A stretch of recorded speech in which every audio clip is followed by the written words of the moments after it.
তো hey guys, আজকে আমি একটা প্রথম বড় ভিডিও নিয়ে এসেছি, যেটা আমি একটা কামিজ বানাবো। আর এই কামিজে কিভাবে কাটবো সেটাই তোমাদের কাছে শেয়ার করব। তো চলো শুরু করা যাক। তো কাস্টমারের ঝুল হলো 40, আর এখানে 40-এর হয়তো একটু কম পড়বে। আর দেখে নি 40ই আছে এখানে ঝুল, হয়ে যাবে। তো ঝুল নেওয়ার পরে এবারে আমরা এখানে পুট নেব। পুট এখানে আছে কাস্টমারের, পুট আছে 16। 16-র হাফ করে নিতে হবে। 16-র হাফ তাহলে 8। তাহলে 8 নিতে গেলে এখান থেকে আমি দাগ দেবো 8-এ। এই যে দাগ দিয়ে দিলাম 8-এ। এবার আমি নেব মোহরার সূত্র, মানে এখানে আমাদের চেস্টটাকে আনতে হবে। তো এখানে আনতে হবে 6 দিয়ে ভাগ, ছাতিকে 6 দিয়ে ভাগ করতে হবে। তো ছাতি এখানে আছে 46, আর এখানে 4 দিয়ে ভাগ করলে, সরি 6 দিয়ে ভাগ করলে আসবে 8। 8 আসবে।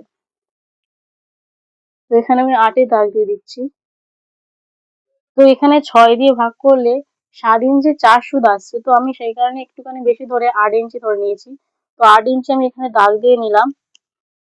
এবারে আসবে চেস্টের এখানে মাপ। চেস্টের এখানে মাপ আনতে গেলে আমাদেরকে ছাতিকে 4 দিয়ে ভাগ করতে হবে। তো ছাতি এখানে ছিল 46, তো 4 দিয়ে ভাগ করলে আসবে 11। আর 11 ইঞ্চি 2 সুদ আসবে। তো 11 ইঞ্চি 2 সুদ আমি দাগ দিয়ে দেবো এখানে।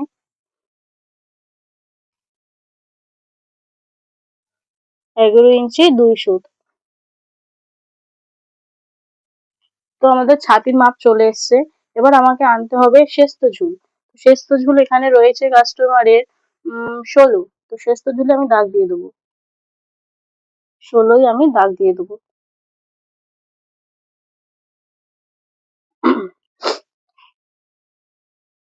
হ্যাঁ, দাগ দেওয়া হয়ে গেল শেস্ত ঝুলে। এবার তারপরে আনতে হবে আমাকে পাছা লম্বা। তো কাস্টমারের পাছা লম্বা আছে 24। তো 24 আমি দাগ দিয়ে দেবো। এই যে আমি 24-এ দাগ দিয়ে দিলাম। হয়ে গেল। তো আমি এবার এখানে কটা দাগ টেনে নেব সুবিধার জন্য। এই যে প্রথমে আমি ছাতির এখানে একটা দাগ টেনে নেবো।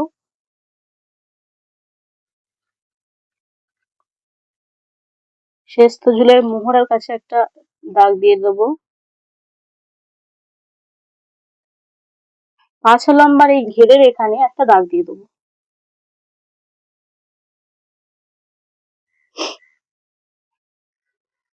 দাগ দিয়ে নিলাম। এবার আমার যে পুট আছে, পুটের এখান থেকে একটা দাগ দিয়ে দেবো যাতে শেপ চলে আসে।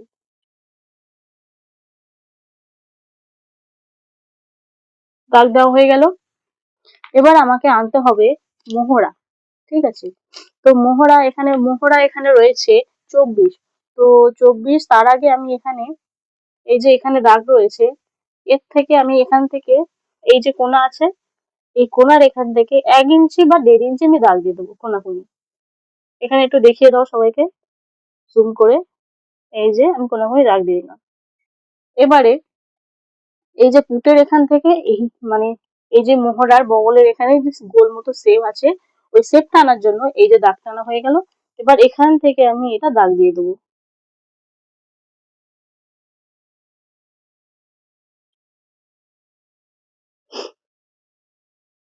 দাগ দিয়ে দিলাম। এবারে আমার তো সব মাপ প্রায় হয়ে এসছে, কিন্তু এই যে আমার চেস্টের মাপ আছে, কোমরের ঘেরের মাপ আছে, এর থেকে আমরা এবারে আমরা এই যে কোমরের শেষতজুল আছে, শেষতজুলের তো এই শেষতজুলের ঘেরের মাপ করতে গেলে আমাকে কোমরের 4 দিয়ে ভাগ করতে হবে। তো কোমর রয়েছে 40, এখানে 4 দিয়ে ভাগ করলে আসবে 10। তো 10 আমি এখানে কেটে নেব। এই যে 10 আমি এখানে কেটে নিলাম। এবার সেরকম ভাবে পাছাটাকেও আমি এরকম ভাবে পাছাকে 4 দিয়ে ভাগ করতে হবে। তো পাছাকে 4 দিয়ে, পাছা রয়েছে আমার 42, 42কে 4 দিয়ে ভাগ করলে আসবে 10 ইঞ্চি 2 সুদ। তো 10 ইঞ্চি 2 সুদ আমি এখানে দিয়ে দেবো। সেম এই ঘেরটাকে আনতে গেলেও পাছাকে 4 দিয়ে ভাগ করতে হবে। তো 4 দিয়ে ভাগ করলে এখানে অলরেডি চলে এসেছে 10 ইঞ্চি 2 সুদ। তো সেম আমি এখানে 10 ইঞ্চি 2 আমি দিয়ে দেবো। হ্যাঁ। তো এবারে যে কোনো কাস্টমার হয়তো মোটা সোটা, সেই কারণে আমাকে 2 ইঞ্চি বা 1.5 ইঞ্চি আমাকে এক্সট্রা নিতে হবে। তো আমি এখানে 2 ইঞ্চি এক্সট্রা করে নিয়ে নেবো। এখানেও 2 ইঞ্চি এক্সট্রা নিয়ে নেবো, এখান থেকেও 2 ইঞ্চি। এবার আমি এই যে 2 ইঞ্চি এক্সট্রা করে নিয়েছি, এবার সেখান থেকে দাগ দিয়ে দেবো। মানে এই 2 ইঞ্চি থেকে এখানে, আবার এখান থেকে এখানে, আবার এখান থেকে এই যে 2.5 ইঞ্চি দাগ দিয়েছিলাম নিচে, সেখানে দাগ দেবো। এখানে অনেকে শেপ স্কেল ব্যবহার করে, এখানে শেপ স্কেল না দিলেও চলবে। এবার আমি গলার সূত্র, মানে এই যে গলা কতটা ডাউন হবে, কতটা যাবে সেটা তুলবো। তো আমাকে গলা আনতে গেলে ছাতিকে 12 দিয়ে ভাগ করতে হবে। ছাতি দিয়ে ভাগ করলে 3 3.5 আসবে। তো আমি সেখানে এখানে 3.5 দিয়ে দেবো। তো 3.5 দিয়ে দিলাম। এবার কাস্টমার আমাকে বলে গেছে সামনে 5 ইঞ্চি ডাউন হবে, সেই কারণে আমি এখান থেকে আমি 5 ইঞ্চি ডাউন করে নেবো, নিয়ে আবার এই স্কেলের মাধ্যমে আবার আমি দাগ টেনে নেবো।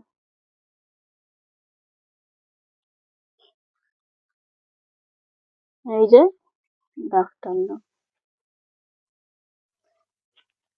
এবারে এখান থেকে 1/2 ইঞ্চি করে এই যে কোনাকুনি আছে, এই কোনার এখানে 1/2 ইঞ্চি দাগ দেবো।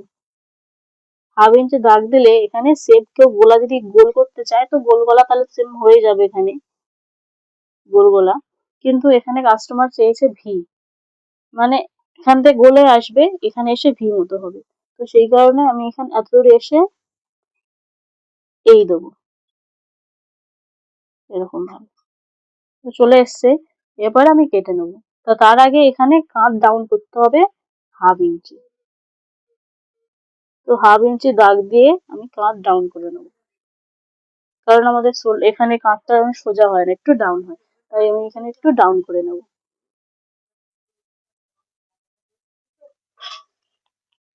এবার আমি এখানে এটা কেটে নেবো, সব মাপ হয়ে গেছে।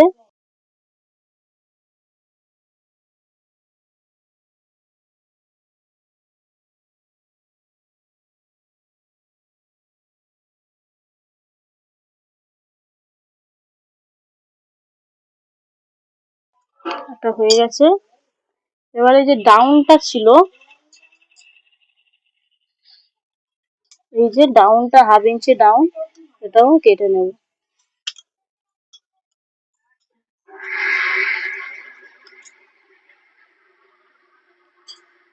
যে হয়ে গেছে, কিন্তু এইটা আমি কাটবো না, এখানে এটা কাটতে গেলে কিন্তু আমার পুরো বেকার হয়ে যাবে, আর আমাকে পুরো পেস্টিং লাগাতে হবে। তো আমি এটা কাটবো না, কারণ এটা কাটলে কিন্তু আমার পুরোটাই বেকার হয়ে যাবে, সেলাই করতে গেলে অসুবিধা হবে। তাই আমি এটা পেস্টিং পেপার আগে বসাবো, তারপরে করবো। তো এরপর আমাকে হাতা বার করতে হবে, তো সেরকম ভাবে প্রথমে আবার 4 ভাঁজে ভাঁজ করতে হবে। এখানে 4 ভাঁজ করা হয়ে গেছে। হাতা করতে গেলে প্রথমে হাতা লম্বা কত করতে হবে সেটা দেখতে হবে। হাতা লম্বা এখানে বলেছে 18, তো দেখতে হবে 18 আছে কিনা। তো এখানে 18 আমি এখানে দাগ দিয়ে দেবো। এই যে 18 দাগ দিয়ে দিলাম। তো এখানে দাগ দিয়ে দেবো। তো এবার এই যে শেপ আনার জন্য, হাতা শেপ আনার জন্য আমাকে হাতার সূত্র ব্যবহার করতে হবে। তো এখানে আমি 1 ইঞ্চি ছেড়ে দাগ দেবো। 1 ইঞ্চি আমি দাগ দিলাম, আর এখান থেকে আমি 3 ইঞ্চি দাগ দেবো। এটা সূত্র, মানে এই শেপ আনার জন্য এগুলো সূত্র, এটা কোনো মাপ লাগে না। এখানে 3 ইঞ্চি দেবো, এখানেও 3 ইঞ্চি দাগ দেবো, আর এই দাগের সাথে এই দাগ আমি মিলিয়ে দেবো। এই হয়ে গেল। এবার যে আমি 1 ইঞ্চি এখানে দিয়েছিলাম, 1 ইঞ্চি থেকে এই 3 ইঞ্চির এই দাগের সাথে এই দাগ মিলিয়ে দেবো। এখানেও শেপ স্কেল ব্যবহার করা হয়। তো শেপ স্কেল যদি না থাকে তাহলে কিন্তু সোজা স্কেলে টেনেই করা যায়। তো এবার আমি এখানে শেপ দিয়ে দেবো, হাত দিয়েই শেপ দিয়ে দেবো। এই এবারে তো আমার এখানে এক্সট্রা 2 ইঞ্চি দেওয়া, এখানে 2 ইঞ্চি নিয়েছিলাম, তো এখানে 2 ইঞ্চি আমাদের জায়গা নেই, তো কোনো ব্যাপার নাই, 2 ইঞ্চি নাও লাগতে পারে।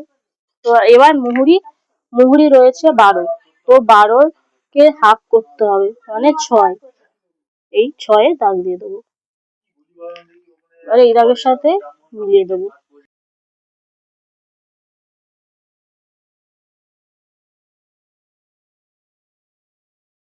এই হয়ে গেল।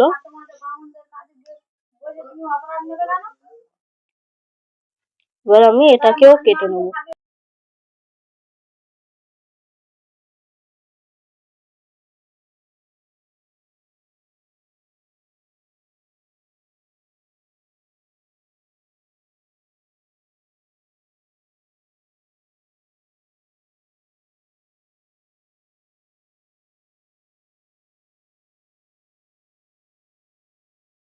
এবার যে আমার এখানে জোড়া জোড়া সাইড আছে, তো জোড়া সাইড এখান থেকে আমি কেটে নেবো। তো এখানে হয়ে গেল হাতার সেট। এবারে আমাকে এই যে এখানে একটা পয়েন্ট দিতে হবে, কারণ কাঁধের সাথে কাঁধ মেলাতে গেলে আমার এখানে আগে পয়েন্ট দিতে হবে, সেখানে আমি কেটে নেবো। তো হয়ে গেল। তো আমি এবার সেলাই করব। তো সেলাইয়ের ভিডিওটা পরের পার্টে আসবে। তো তোমরা যদি সেলাই ভিডিওটা চাও তাহলে কিন্তু অবশ্যই কমেন্ট করবে, আর ভালো লাগলে সাবস্ক্রাইব করে যাবে, লাইক কমেন্ট।